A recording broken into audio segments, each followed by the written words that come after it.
I was raped when I was 9 by a cousin and never told anybody until I was in my late 20s. Not only was I raped by a cousin, I was raped by a cousin and then later sexually molested by a friend of the family and then by an uncle. It was just an ongoing, continuous thing. So much so that I started to think, this is the way life is. As a result of that, got myself into a lot of trouble and believed that I was responsible for it. It wasn't until I was 36 years old, 36, that I connected the fact, that's why I was that way. I always blamed myself. Even though intellectually I would say to other kids, I would speak to people and say, the child is never to blame. You're never responsible for molestation in your life. I still believed I was responsible somehow, that I was a bad girl. The same thing that in some cases causes a child to be abused is the same thing that causes you to be abused as an adult, is the same thing that in your adulthood that allows you to never be able to say no to people. And I realized that I was the kind of child who was always searching for love and affection and attention. Unfortunately, there are adults who will take advantage of that and misread your intentions. Part of the process for me as an adult has been to come to recognize that my inability as an adult female to say no is the same thing that caused me to be victimized as a child. Many times I would get myself into situations as an adult where I didn't want to say no because I didn't want to hurt anybody's feelings. I didn't want to say no because I didn't want anybody angry with me. I didn't want to say no because I don't want people to think I'm not nice. And that to me has been the greatest lesson of my life, is to recognize that I am solely responsible for it and not trying to please other people, not living my life to please other people, but doing what my heart says. All the time. That's the biggest lesson. The other big lesson for me has been to learn not only do you have the right to do whatever you want, you have the right to change your mind. Like I'd say, but I have to because I said I was going to do it. And then later you think about it and you realize I shouldn't be doing this, but I said I was going to do it and I don't want to make anybody upset. It's taken me 37 years to figure that out, to get that straight. I think, oh my goodness, if I had learned this 20 years ago, all the time I could have saved. Look where I could have been. Look, I don't know if men have this problem.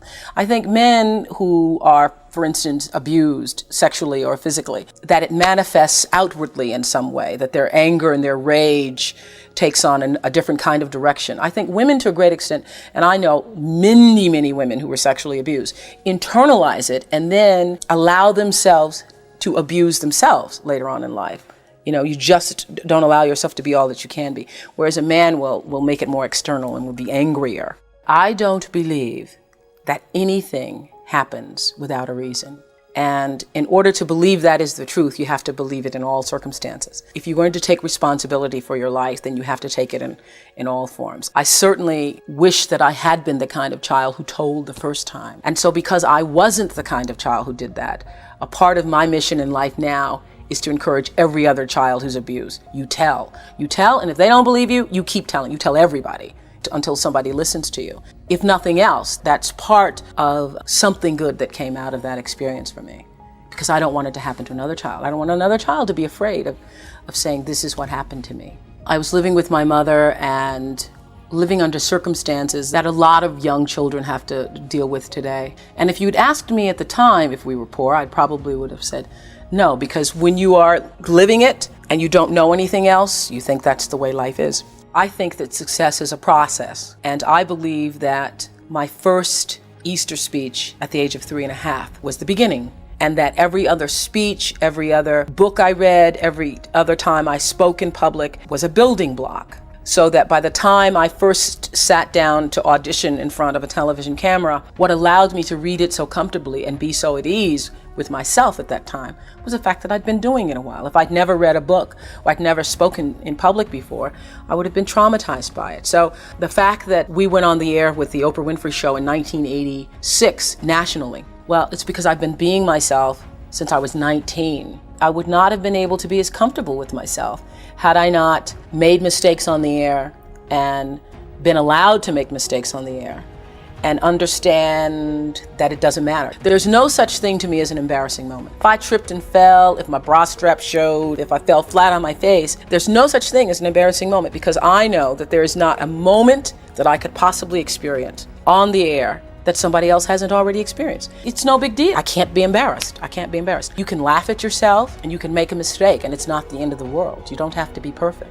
I truly believe that thoughts are the greatest vehicle to change power and success in the world. Everything begins with thoughts. I mean, the chairs that we're sitting in, the room that we're in, all started because somebody thought it.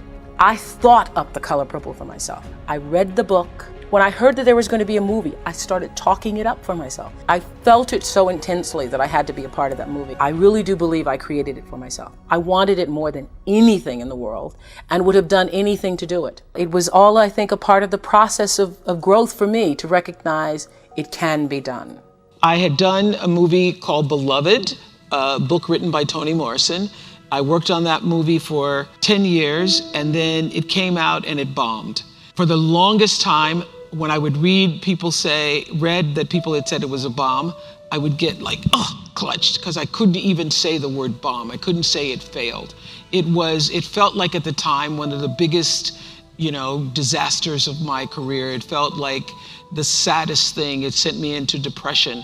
And what I learned from that experience is what we talk about in the book, is you take the thing that was the worst thing for you, the thing that was the challenge, and you begin to look at what it was that you really benefited, or how you benefited from that thing.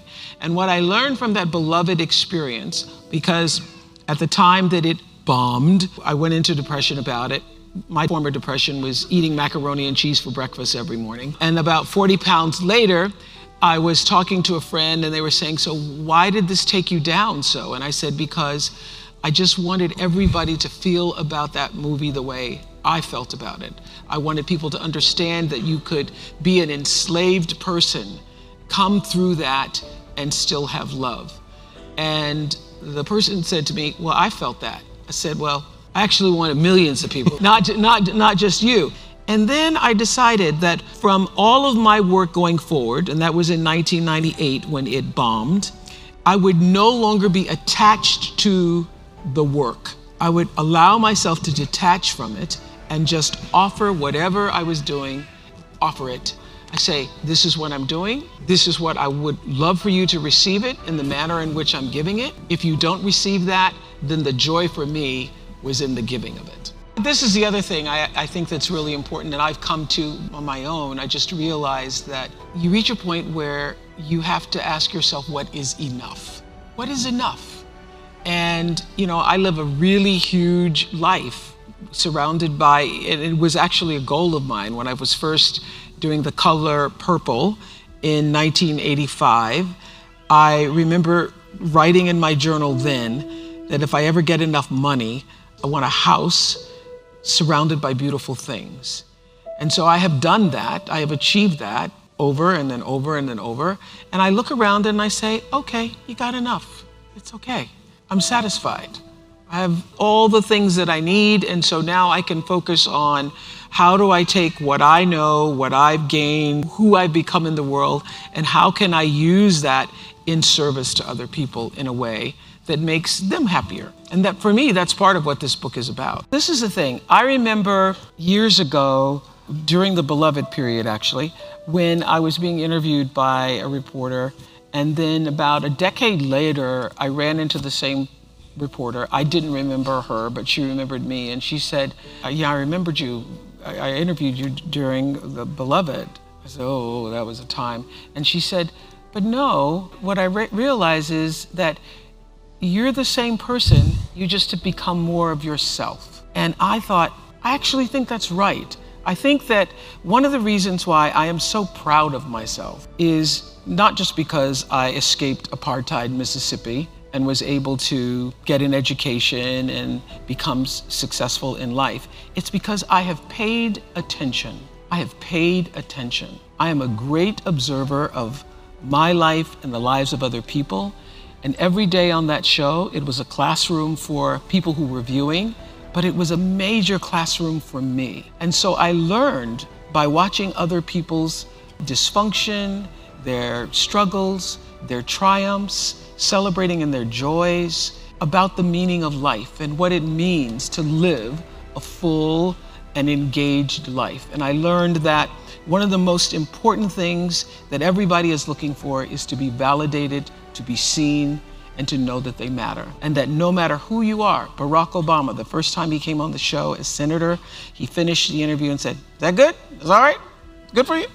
Beyonce, when she finished teaching me how to twerk, said, "Was that all right?" When I interviewed a woman who had lost 3 of her children to cancer, she said, "Did I do okay?" And what I realized is in one form or another, at the end of every conversation, people would say that. And I started to see the pattern and understood that what people really want is to know, did you hear me? Did you see me? And did what I say mean anything to you? And in recognizing that, I was able to become a better interviewer because I can give you that thing that you're looking for. I know how to help you be better in that seat, just as you're doing with us here today. Be better in that seat and tell your story in a way that when you leave here, you got what you wanted. I would say be easy with yourself. Be easy with yourself.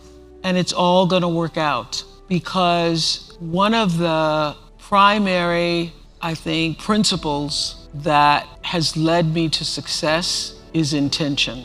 And I think clarifying the intention based on the principles that we set out and the guidelines and manual work that we set out in the book, clarifying the intention, your reason for being. I mean, we talk in the book about asking yourself the question about what you're willing to live for and what you're willing to die for. And getting clear on that, because that is really the real work of your life. Everybody's gonna find a job that's gonna be able to bring you money and you're going to be successful. You're gonna get all of that.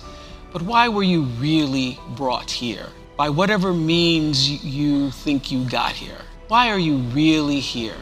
You've come here to serve and you've come here to love. And how are you gonna use your service in love first and foremost to yourself? Because the work is not to make yourself perfect, but to start to begin to make yourself whole. How are you going to do that? How do you fill yourself up to be a whole person, a full person of kindness, of grace, and being able to offer that into the world, along with all the wonderful skills you all are gonna have? How do you offer that into the world in service that lifts you up and allows you to meet the rising of your life and lifts other people up? And so changing the paradigm to how, not just what am I gonna do, but how am I going to serve? How am I going to serve? And my prayer for myself since I was a little girl was, God, use me. God, use me. And whether you believe in my God or your God or no God, the question is, how can you be used in service? With all this work you're putting in, all this stuff that you're doing that for what? You're doing that to be of service. First and foremost to yourself, your family, and your community. And then how do you push that out into the world? And if the world is 20 people, 20,000 people, 20 million people as it was with me every day, it does not matter. Because what really matters is that you're building legacy. And this is the greatest definition of legacy I ever heard. When I opened my school in South Africa for young girls, one of them is here today, who's now grown in law school and starting work in New York. But I opened that school for girls who were like me.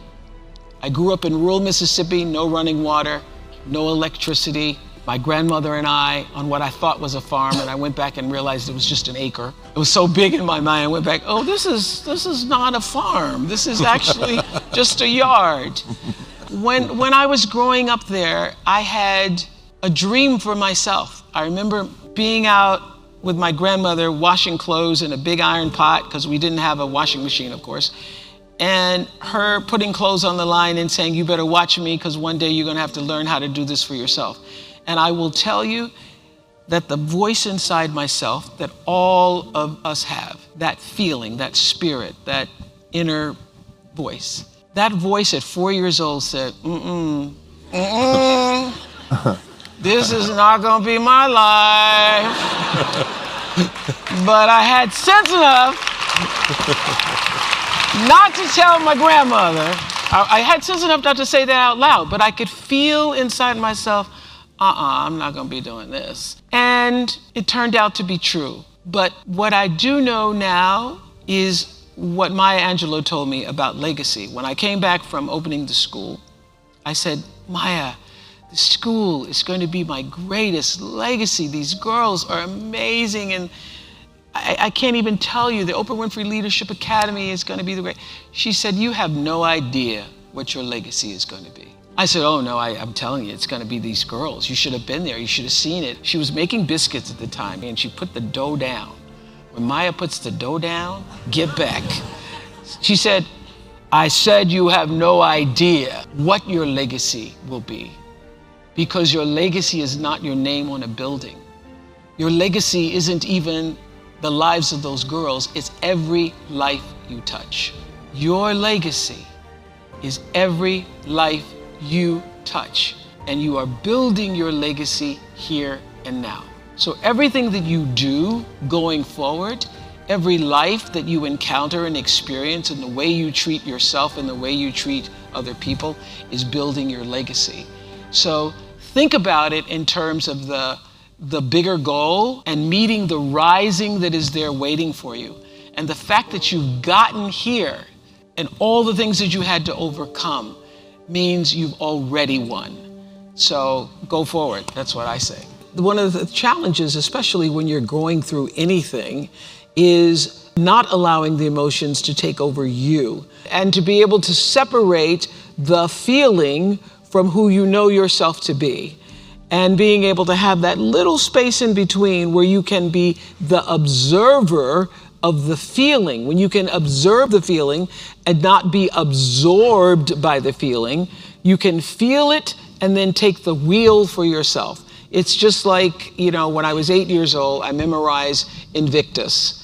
And at the time, I was reciting "Out of the night that covers me, black as a pit from pole to pole." I didn't know what the hell I was talking about at 8 years old. But I did know that the last stanza, "I am the master of my fate, I am the captain of my soul," that had meaning for me, even at 8 years old. And so as I've grown into myself, become more of who I was meant to be, the mastery of that comes when you can separate those emotions and feelings from the who of who you are. So the Oprah Winfrey Show was on for 25 years, was the most successful television talk show in the history of all television. I did it for 25 years, never missed a day, never missed a day. And the reason it was the most successful is because around the second year of it, I changed the motivation and intention of the show. I went from just trying to be a talk show competing with everybody else in the rat race of ratings, and literally sat down with my producers and said, how do we use this show as a force for good? How do we, and that came after doing 3 shows in a row. I'd done a show with the Ku Klux Klan, and I realized in the middle of that show that I wasn't helping anybody. I thought I was exposing their vitriol, when in fact, they were using their appearance on the show to recruit other members. And so I could feel that going on in the audience. And then another show that we did on people who had infidelities, and a husband had come on with his wife and his girlfriend. The producers were so happy that they got the husband and the wife and the girlfriend. And in the middle of that show, the husband humiliated his wife and said, she's pregnant, on national television. And when that happened, I was so ashamed that that had happened on my platform. I said, this will never happen to me again, and I will never do a show like the Klan again. And so my producers were like, well, what are we gonna do? I said, we're gonna turn this around, and nobody bring me an idea that you are not clear about what the intention is. And we are gonna only do shows that come from the intention of how can we best serve the audience. And I'm telling you, after every show, there was a meeting to say, did we serve the intention? Did we do what we say we wanted to do? And how can we do it better the next time? And that is when the joy, the happiness, the level of satisfaction, the level of pleasure, and everything changed for me, in doing that show. And it also when the numbers took off. All sort of happened at the